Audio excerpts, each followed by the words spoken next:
ব্যস্ত জীবনে ছুটছে সবাই, আলাদা করে নিজের শরীর এবং মনের খেয়াল রাখার সময় কোথায়? তবে শরীর এবং মন ভালো রাখতে যোগব্যায়াম বা যোগা একটি সেরা উপায়। যোগব্যায়াম চর্চায় শরীরের পাশাপাশি মানসিক সমস্যাও দূর হয়। যোগার সেরা সুবিধা হলো যে কোনো বয়সে যে কোনো পরিবেশে করা যায়।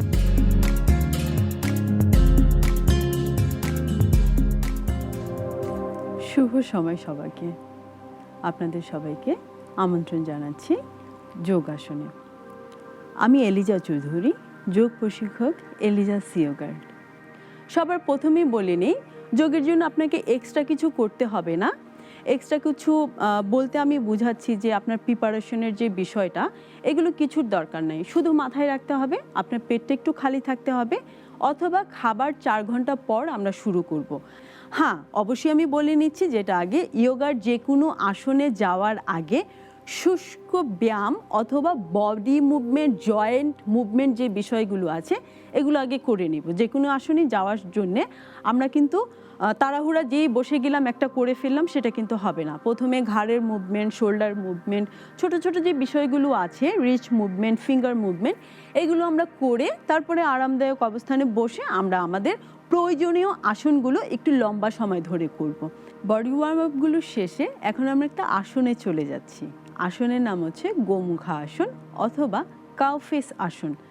খুব বেশি ইফেক্টিভ হচ্ছে আমাদের শোল্ডার আর্মস হচ্ছে শেপ সুন্দর করার জন্যে। এটার জন্য যেটা করতে হবে, আমাদের একটু পা খুলে বসতে হবে। আমরা একটু পা খুলে বসবো। পা খুলে বসে আমাদের অবশ্যই 2 পা জোড়া লেগে থাকবে। হাতটা হচ্ছে আমরা বডির পাশে রাখবো। আমি যেখানেই যাচ্ছি, যেভাবেই যাচ্ছি, আমার পিঠের শেপটা কিন্তু সোজাই থাকছে। আমি বসার সময় সবসময় সোজা হয়েই বসার চেষ্টা করছি। পা দুটো একসাথে করে দিব। এবার ধীরে ধীরে ধীরে ধীরে আমার বাঁ পাটাকে ভাঁজ করে ডান পায়ের নিচে নিয়ে যাব। তারপরে আবার ডান পাটাকে ভাঁজ করে বাঁ পায়ের উপরে নিয়ে আসব। আমার 2টা হাঁটু একটা লেভেলে চলে আসবে। এইভাবে যখন বসবো, মাথায় রাখতে হবে আমার যে পা উপরে থাকবে, আমরা হাত উপরে নিব, কিন্তু যে পা উপরে থাকবে আমরা শুধুমাত্র সেই হাতটাই উপরে নিব। তো আমরা এভাবে আরাম করে বসলাম, লম্বা করে একটা শ্বাস নিলাম, নিয়ে ধীরে ধীরে ধীরে ধীরে, যেহেতু আমার ডান পাটা উপরে, আমি ডান হাতটা উপর দিকে নিয়ে যাচ্ছি, নিয়ে পেছনে ব্যান্ড করে দিব। পেছনে ব্যান্ড করে দিয়ে এই হাতটাকে ধীরে ধীরে ধীরে ধীরে পেছনে নিয়ে যাব, নিয়ে ক্রস করব। যদি আমি পেছন দিক করে আপনাকে দেখাই, তাহলে বিষয়টা হবে এইরকম। 2টা হাত মুঠি করে যতটা সম্ভব কাছে নিয়ে যাব।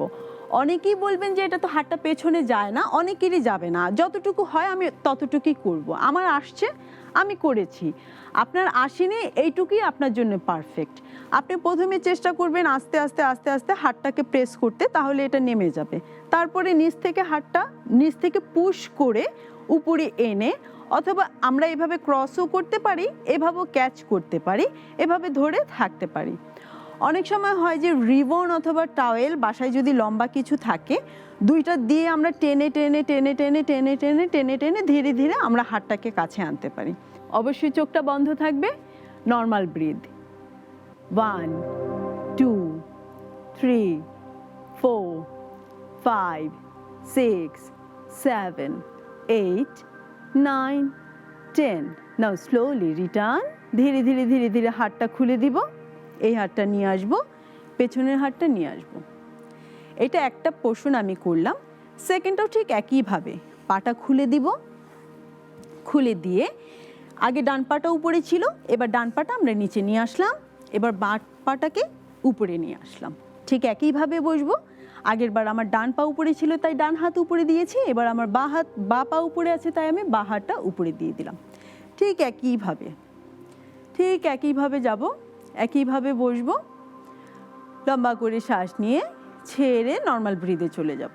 মনে মনে কাউন্ট করব।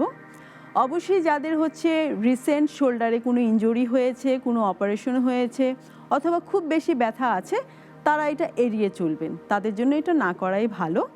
যাদের হচ্ছে নিতে প্রবলেম আছে, নি ব্যান্ড করতে পারবেন না, তারা এভাবে না বসে চেয়ারে বসেও করতে পারেন।